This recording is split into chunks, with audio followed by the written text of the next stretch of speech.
نحمده ونصلي على رسوله الكريم اما بعد فاعوذ بالله من الشیطان الرجیم بسم اللہ الرحمن الرحیم۔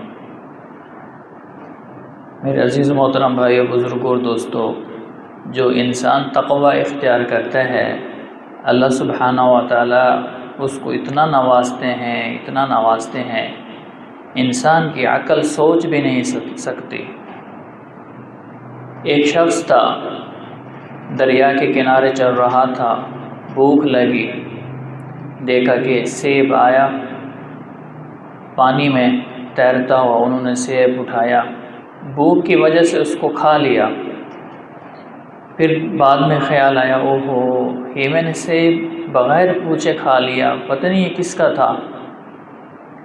تو اس نیت سے دوبارہ اس جہاں سے پانی آ رہا تھا اس کے برخلاف چلا، اور چلتے چلتے اس جو باغ تھا اس باغ پر پہنچا، اور اس کا جو مالک تھا اس سے جا کر ملا اور کہا کہ آپ کے درخت کا کچھ حصہ اس دریا کے اس نہر کے پاس تھا، اور وہاں سے ایک سیب گرا اور میں نے اس کو کھا لیا، تو میں معافی چاہتا ہوں، اس کا بدلہ دینا چاہتا ہوں، اس کا معاوضہ دینا چاہتا ہوں، مجھے معاف فرما دیں، میرے سے رقم لے لیں، ایسا نہ ہو کل قیامت والے دن آپ مجھ سے سوال کریں اور کہیں ایسا نہ ہو کہ اس کو کھانے کی وجہ سے میری مغفرت نہ ہو، تو دنیا میں اس کا حساب مجھ سے لے لیں۔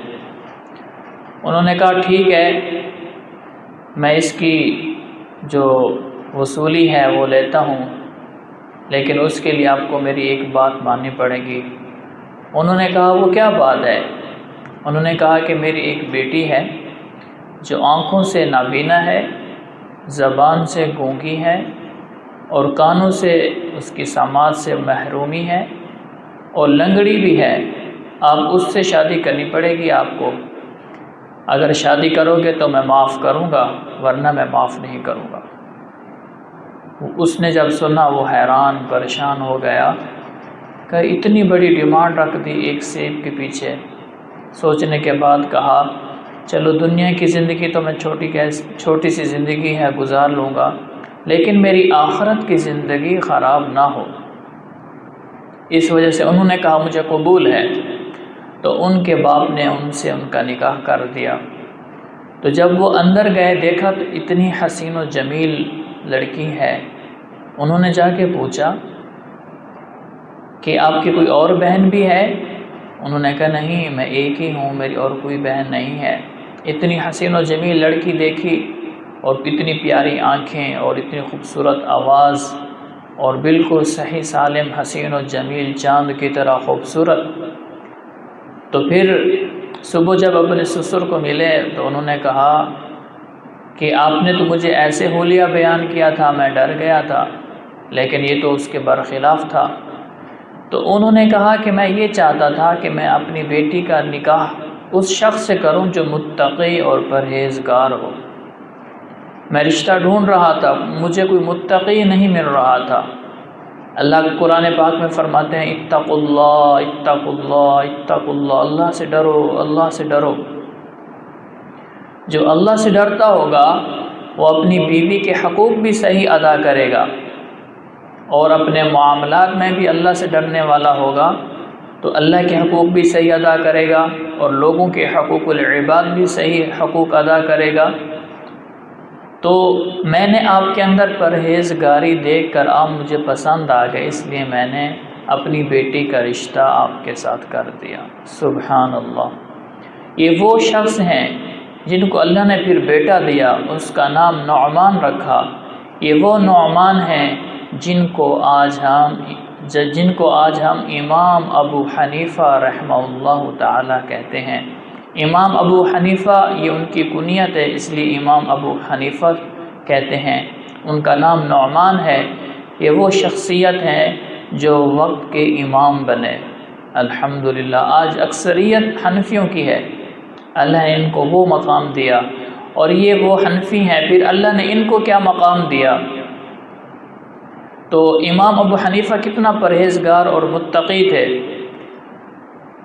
ایک دفعہ آپ کیونکہ کپڑے کی تجارت کیا کرتے تھے، ہمارے امام ہیں کپڑے کی تجارت کیا کرتے تھے۔ آج کوئی مولوی کپڑے کا کام شروع کر دے یا کوئی تجارت کا کام شروع کر دے تو لوگ اس پر فتوے لگانا شروع کر دیتے ہیں، دیکھو یہ دنیا دار بن گیا اور یہ کر رہا ہے وہ کر رہا ہے، اس کا کام تو یہ ہے مسجد کو سنبھالے۔ نہیں میرے عزیزو، ہم اپنے اکابرین کی زندگی کو پڑھیں کہ انہوں نے تجارت کر کے حلال کھایا اور دین کی خدمت بھی ساتھ ساتھ کی۔ جن کو اللہ نے مال و اسباب دیے ہیں وہ تجارت بھی کر سکتے ہیں۔ آج لوگ اپنے بچوں کو عالم نہیں بناتے، اس لیے بچیوں کو عالمہ نہیں بناتے کہ بھائی یہ تو پھر مدرسے کے ہو جائیں گے، کہاں سے کھائیں گے۔ جن کو اللہ نے مال دیا ہے وہ تجارت بھی کر سکتے ہیں، عالم بھی بن جائیں، دین کو بھی سیکھ لیں، دین کو پھیلائیں بھی اور تجارت بھی کریں۔ تو ظہر کے ٹائم تھا، اس دن بارش تھی، بادل تھے، اندھیرا تھا، تو آپ نے دکان بند کی اور چل پڑے۔ ساتھیوں نے کہا اتنی جلدی کیوں جا رہے ہیں؟ کہا کہ اتنی جلدی اس لیے جا رہا ہوں، آج اندھیرا ہے، لوگ ایسا نہ ہو کہ لوگ بھول جائیں اور میرے کپڑے کو دیکھ کر جو اچھی کوالٹی کا کپڑا نہیں ہے اس کو اچھی کوالٹی کا سمجھ کر اس کو خرید نہ لیں، کہ لوگوں کو دھوکہ نہ پڑ جائے۔ تو اس وجہ سے میں یہاں سے جا رہا ہوں، آج میں اپنی دکان بند کر رہا ہوں۔ اللہ اکبر، کہ کتنا متقی امام ابو حنیفہ رحمہ اللہ تھے کہ آج ہم دکانوں کو دیکھیں کہ لوگ بیٹھے ہوئے ہیں 2 نمبر چیز کو 1 نمبر چیز بیچ رہے ہیں، چیز ان کی 2 نمبر ہے، کہتے ہیں یہ 1 نمبر ہے۔ تو اللہ پاک ہمیں بھی متقی اور پرہیزگار بنائے اور اپنے امام کی پیروی کرنے کی توفیق عطا فرمائے۔